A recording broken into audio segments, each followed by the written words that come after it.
ನೆನೆ ಮಧ್ಯಾಹ್ನದಿಂದ ಧಾರವಾಡದಲ್ಲಿ ಧಾರಾಕಾರ ಮಳೆ ಆಗ್ತಾ ಇದೆ.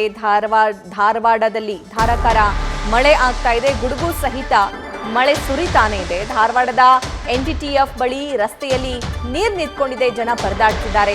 ಭಾರಿ ಮಳೆಗೆ DC ಕಾಂಪೌಂಡ್ ಬಳಿ ಬಸ್ ಮೇಲೆ ಬಿದ್ದಿರುವಂತಹ ಕಟ್ಟಿಗೆ. ಹುಬ್ಬಳ್ಳಿ ಧಾರವಾಡದಲ್ಲಿ ನಿನ್ನೆ ಸುರಿದಂತಹ ಮಳೆಗೆ ಜನಜೀವನ ಅಸ್ತವ್ಯಸ್ತ ಆಗ್ಬಿಟ್ಟಿದೆ. ಮನೆ ಮಳಿಗೆಗಳಿಗೆ ನುಗ್ಗಿರೋ ನೀರು ಕ್ಲೀನ್ ಮಾಡೋದಕ್ಕೆ ಜನ ಹರಸಾಹಸ ಪಡ್ತಾ ಇದ್ದಾರೆ.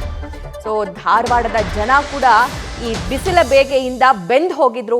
ಸಾಕಪ್ಪ ಸಾಕು, ಮಳೆ ಬಂದ್ರೆ ನಮ್ಗೆ ಚೆನ್ನಾಗಿರುತ್ತೆ ಅನ್ನುವಂತಹ ಭಾವನೆ ಅವರದ್ದಾಗಿತ್ತು. ಆದರೆ ಮಳೆ ಕೂಡ ಎಂಟ್ರಿ ಕೊಟ್ಟಿದ್ದು ಅಬ್ಬರದಿಂದ. ದೃಶ್ಯದಲ್ಲಿ ಗಮನಿಸ್ತಾ ಇದ್ದೀರಾ, ಹುಬ್ಬಳ್ಳಿಯ ಟ್ರಾಫಿಕ್ ಪೊಲೀಸ್ ಸ್ಟೇಷನ್ನ ನೀವು ಗಮನಿಸ್ತಾ ಇದ್ದೀರಾ. ಅದರ ಆವರಣ ಕಂಪ್ಲೀಟ್ ಆಗಿ ನೀರಲ್ಲಿ ಮುಳುಗೋಗ್ಬಿಟ್ಟಿದೆ. ಸೊ ದೃಶ್ಯದಲ್ಲಿ ಗಮನಿಸಬಹುದು, ದೇವಸ್ಥಾನ, ಮನೆ, ಮಠ, ರಸ್ತೆ ಎಲ್ಲೆಲ್ಲೂ ಕೂಡ ನಮಗೆ ನೀರು ಕಂಡು ಬರ್ತಾ ಇದೆ.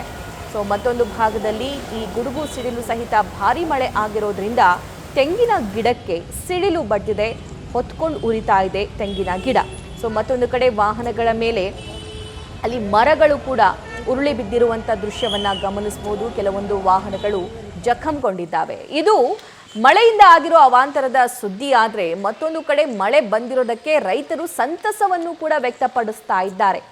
ಬರಗಾಲದಿಂದ ಬೇಸತ್ತು ಹೋಗಿದ್ರು ರೈತರೆಲ್ಲರೂ ಕೂಡ. ಈಗ ಮಳೆಯ ಆಗಮನ ಆಗಿದೆ.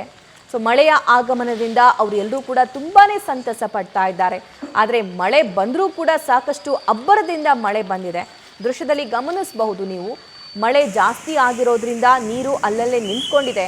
ಸೊ ಜನ ಹೊರಗಡೆ ಹೋಗೋದಕ್ಕೆ, ಮನೆ ಒಳಗಡೆ ಬರೋದಕ್ಕೆ ಹರಸಾಹಸ ಪಡುವಂತಹ ಪರಿಸ್ಥಿತಿ ನಿರ್ಮಾಣ ಆಗಿದೆ. ತಗ್ಗು ಪ್ರದೇಶಗಳಲ್ಲಿ ಸಾಕಷ್ಟು ಪ್ರಮಾಣದಲ್ಲಿ ನೀರು ನಿಂತ್ಕೊಂಡಿದೆ.